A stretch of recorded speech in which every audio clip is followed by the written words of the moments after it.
Hello everyone, welcome to this channel word track with PRM. चलिए start करते हैं आज का वीडियो और सीखते हैं advanced vocabulary, new phrases.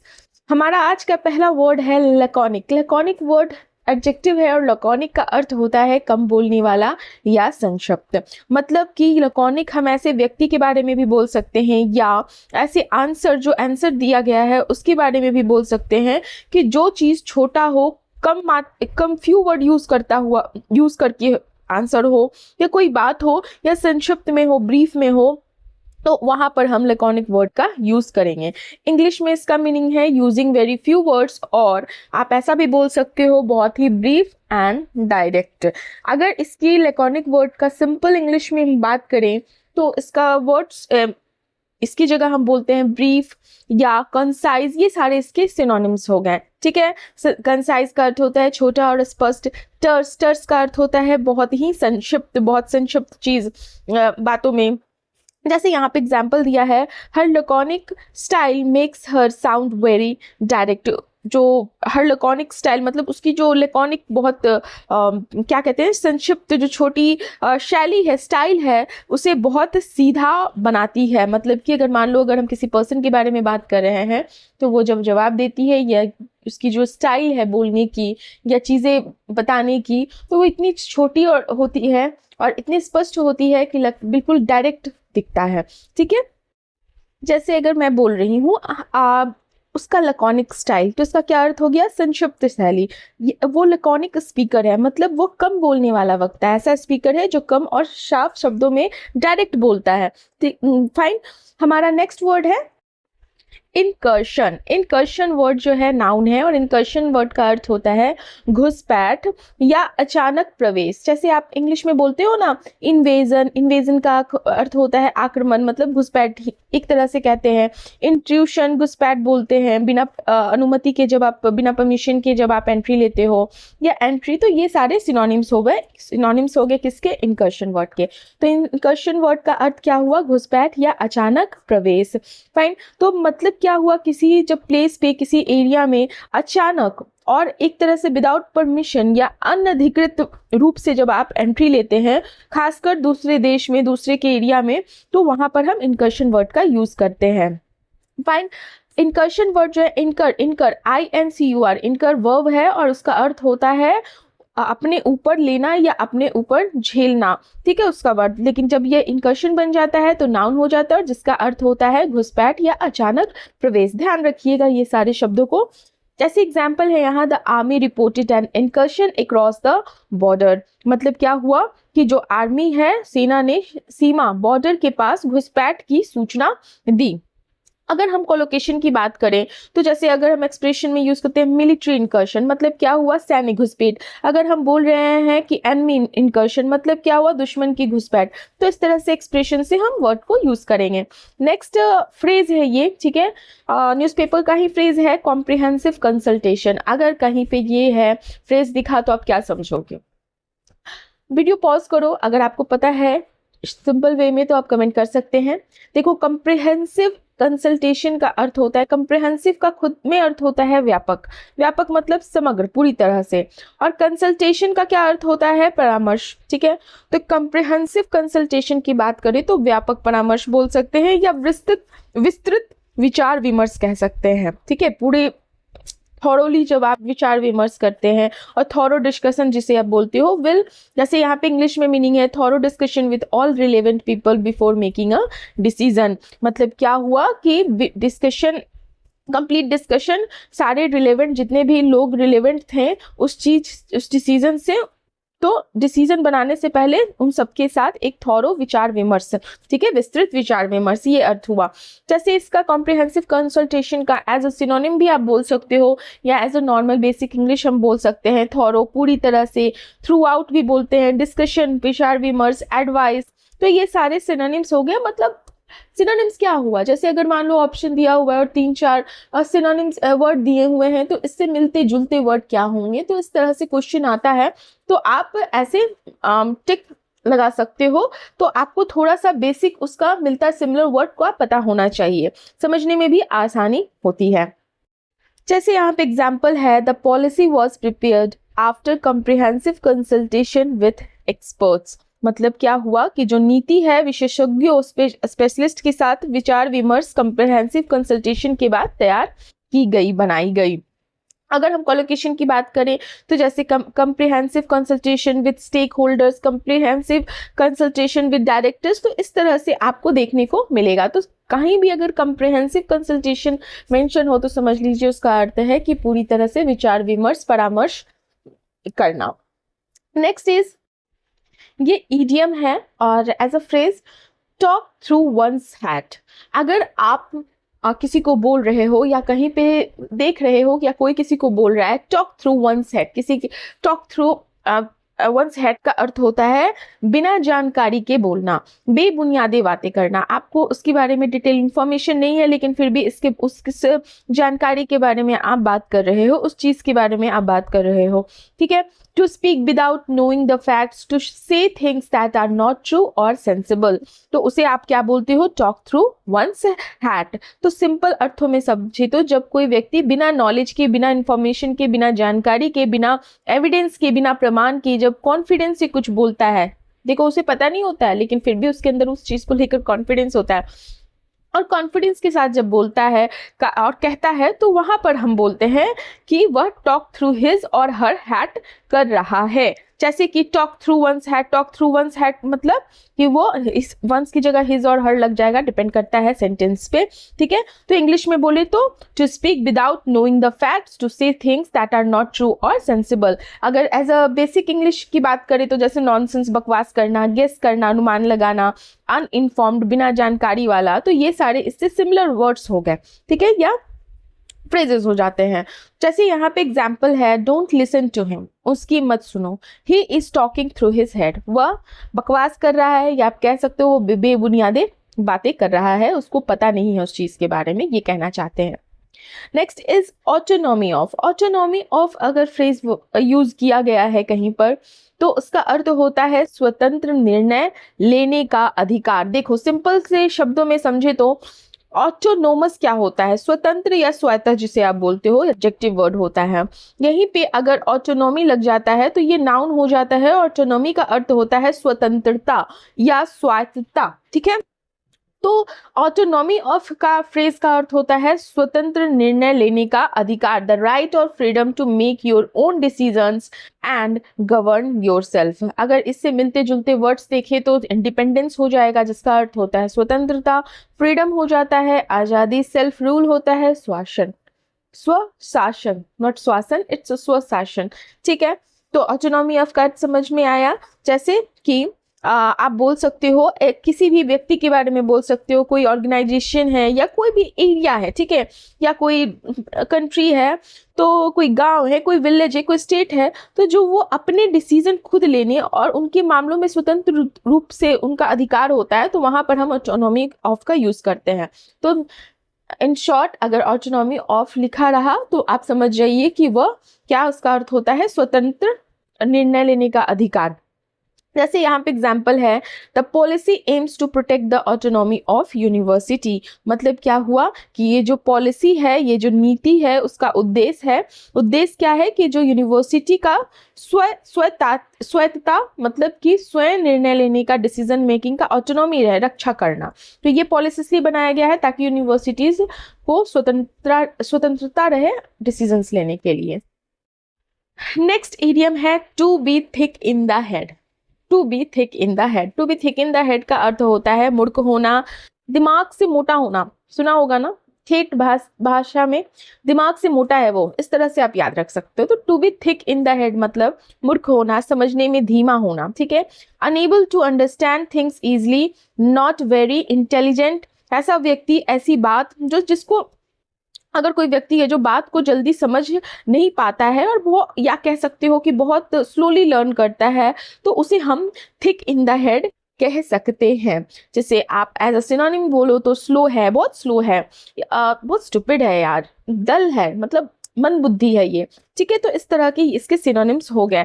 B thick in head मतलब क्या हुआ, समझने में धीमा होना। सीम थिक इन द हेड मतलब समझने में धीमा लगना, सीम जब लग जाए। Not be thick in the head मूर्ख ना होना। तो इस तरह से कोलोकेशन हम यूज करते हैं, एक्सप्रेशन हम यूज करते हैं। जैसे यहाँ पे एग्जाम्पल है, he is a little thick in the head.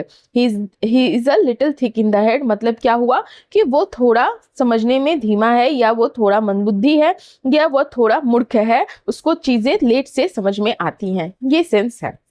अगला वर्ड है it's a idiom, to bend or crook one's elbow। to bend or crook one's elbow इसका अर्थ क्या होता है, नहीं गेस कर सकते हो अगर आपको पता नहीं है तो। टू बेंड और क्रुक वंस एल्बो का इडियम का अर्थ होता है शराब पीना या मदिरा पान करना, ठीक है। तो जो लोग शराब पीते हैं, मदिरा पान करते हैं, तो ये एक इनफॉर्मल एक्सप्रेशन है, ठीक है। टू ड्रिंक अल्कोहल, ड्रिंक करना, कंज्यूम करना, सेवन करना। टिपल मतलब शराब पीना, ठीक है। तो बेंड वंस एल्बो का अर्थ समझ में आया। टू बेंड वंस और या टू क्रुक वंस एल्बो का अर्थ समझ में आया, क्या है, शराब पीना, ठीक। जैसे एग्जाम्पल है यहाँ पे, they went to the pub to bend their elbows. वो गया, पब गया किस लिए, शराब पीने के लिए। तो बहुत ही अच्छा इडियम है, अगर लोगों को इसके बारे में जानकारी नहीं है तो वो गेस भी नहीं कर पाएंगे, ठीक। जैसे कि मान लो अगर मैं बोल रही हूँ कि वो अक्सर काम के बाद शराब पीता है, तो मैं इस इडियम को यूज करते हुए कैसे बोलूंगी कि he often bends his elbow after work. He often bends his elbow after work. अगर मैं बोल रही हूँ कि वह पब में शराब पी रहे थे, तो कैसे बोलेंगे, they were bending their elbows at the pub. They were bending their elbows at the pub. इस तरह से हम यूज करते हैं।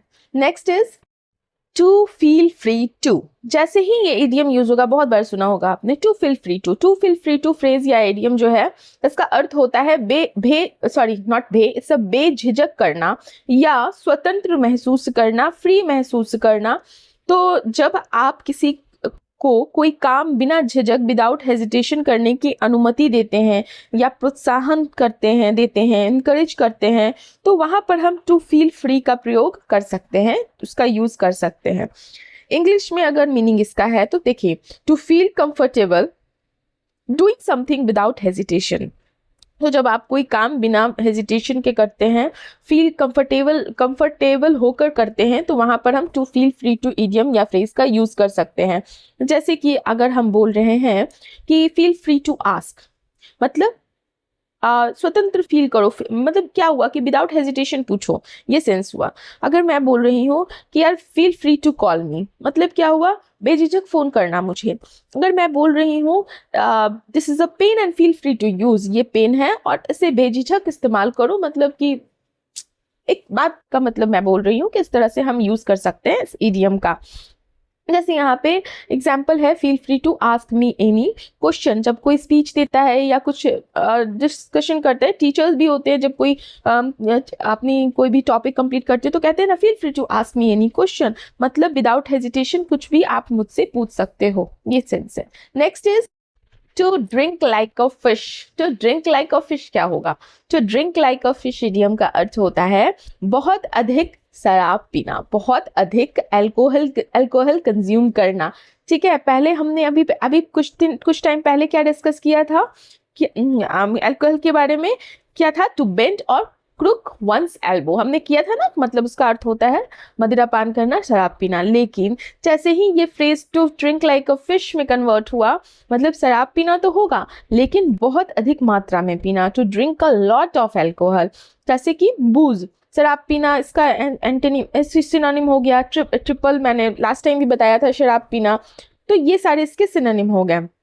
तो to drink like a fish अगर हम बोल रहे हैं या आप सुन रहे हो या देख रहे हो, तो आप समझ जाओ कि जब कोई व्यक्ति बहुत ज़्यादा शराब अल्कोहल कंज्यूम करता है, पीता है, तो वहाँ पर हम उसके लिए ये इडियम का यूज़ करते हैं। जैसे एग्जाम्पल है, ही drinks like a fish when he is with his friends. वो बहुत ज़्यादा शराब पीता है जब वो अपने दोस्तों के साथ होता है। अगर मैं बोल रही हूँ वो बहुत ज़्यादा शराब पीता है, ही ड्रिंक्स लाइक अ फिश। अगर मैं बोल रही हूँ कि पार्टी में बहुत ज़्यादा शराब मत पीना, कोई पर्सन है, मैं उसको बोल रही हूँ कि जाओ पार्टी में लेकिन बहुत ज़्यादा शराब मत पीना, तो मैं कैसे बोलूँगी, don't drink like a fish at the party, go but don't drink like a fish at the party. ठीक है, इस तरह से हम यूज करेंगे। Next one is to go down. To go down का अर्थ होता है, ये तो आप देखकर ही समझ जाओगे, नीचे जाना या कम होना, गो डाउन। ठीक है, गो डाउन का अर्थ कॉन्टेक्स्ट के अकॉर्डिंग अगर चलें तो नीचे जाना, मूव डाउनवर्ड, या किसी चीज का कम होना, उसका डिक्रीज होने को हम बोलते हैं टू गो डाउन। ये भी ईडियम है, एज अ फ्रेज भी हम इसको यूज करते हैं। तो इंग्लिश में बोले तो to move to a lower position, अगर आप किसी हायर पोजिशन पे उससे जब नीचे की पोजिशन पे आते हो तो भी हम इस फ्रेज का यूज कर सकते हैं। और किसी चीज में कमी होना, बिकम लेस, जैसे इसका सिनोनिम्स हो जाता है आपका फॉल गिरना, डिक्रीज कम होना, ड्रॉप गिरावट आना। तो ये टू गो डाउन ईडियम के मिलते जुलते वर्ड्स या फ्रेजेस हैं। फाइन, जैसे यहाँ पे एग्जाम्पल है, the prices of vegetables have gone down, मतलब क्या हुआ कि सब्जी और वेजिटेबल्स की जो कीमतें हैं वो कम हो गई हैं, उनकी प्राइसेस। अगर मैं बोलना चाह रही हूँ कि यार आज का जो टेम्परेचर है लग रहा है कम हो रहा है या कम हो गया है, तो टेम्परेचर इज गोइंग डाउन, तापमान कम हो रहा है, हम इस तरह से यूज करेंगे। अगर मैं बोल रही हूँ नीचे जाओ और दरवाजा खोलो, कोई घंटी बजा रहा है, नीचे जाओ और दरवाजा खोलो, तो मैं कैसे बोलूंगी, go down and open the door. तो आपको कॉन्टेक्स्ट समझ में आ रहा है, एक ही शब्द, एक ही इडियम, एक ही फ्रेजेस के बहुत सारे मीनिंग्स हो सकते हैं, बहुत सारे कॉन्टेक्स्ट के अकॉर्डिंग वो अपनी मीनिंग चेंज कर सकते हैं। इन सब चीजों को ध्यान रखिएगा। हमारा अगला वर्ड है टेक्नोफोबिया। टेक्नोफोबिया क्या होता है? अब ये ना आप पढ़ के सुनकर ही आप समझ सकते हो, थोड़ा सा दिमाग लगाओगे तो। टेक्नो मतलब टेक्नोलॉजी हो गया, फोबिया मतलब किसी चीज का फियर हो गया। ठीक है, तो आपको पता होना चाहिए कि जब भी फियर फोबिया कहीं लगा रहे तो आप समझ जाओ कि वो फियर को डिनोट कर रहा है, फियर बता रहा है। तो तकनीक का डर, टेक्नोलॉजी का डर, नई तकनीक, कंप्यूटर या कोई डिवाइसेस को इस्तेमाल करने से जब डर या असहजता, है ना, थोड़ा सा इनकन्वीनियंस, मतलब कि अच्छा नहीं लगता है, करना नहीं चाहते हैं, तो उस चीज को लोग क्या बोलते हैं? टेक्नोफोबिया, फियर और a strong dislike of modern technology. बहुत लोगों को आपने देखा होगा ना, मोबाइल फोन वो कर सकते हैं, दे आर एजुकेटेड, बहुत अच्छे से पढ़े लिखे हैं, उनको इंग्लिश समझ में आती है या अपनी लैंग्वेज अच्छे से समझ में, लेकिन वो करना नहीं चाहते हैं। वो बोलते हैं कौन इतना दिमाग खराब करेगा, या ऐसा बोलते हैं कि यार करके दे दो। तो ये सब क्या होता है? टेक्नोफोबिया होता है। कंप्यूटर यूज करने से डरते हैं। ठीक है, उनको अगर बोल दो कि कंप्यूटर वाली चीजें हैं आप कर लो, नहीं मुझसे ये सब नहीं होगा। एटीएम जाने से डरते हैं, नहीं मुझे कैश दे दो। ये तो ये सारा एक तरह से एक फोबिया होता है, तकनीक का डर होता है, असहज महसूस करना भी होता है। ठीक है, क्योंकि असहज है, पसंद नहीं है उनको। तो जैसे एग्जाम्पल है, her technophobia makes it difficult for her to use new devices. उसकी जो तकनीक के डर के कारण उसके लिए जो नए डिवाइसेस हैं इस्तेमाल करना मुश्किल है।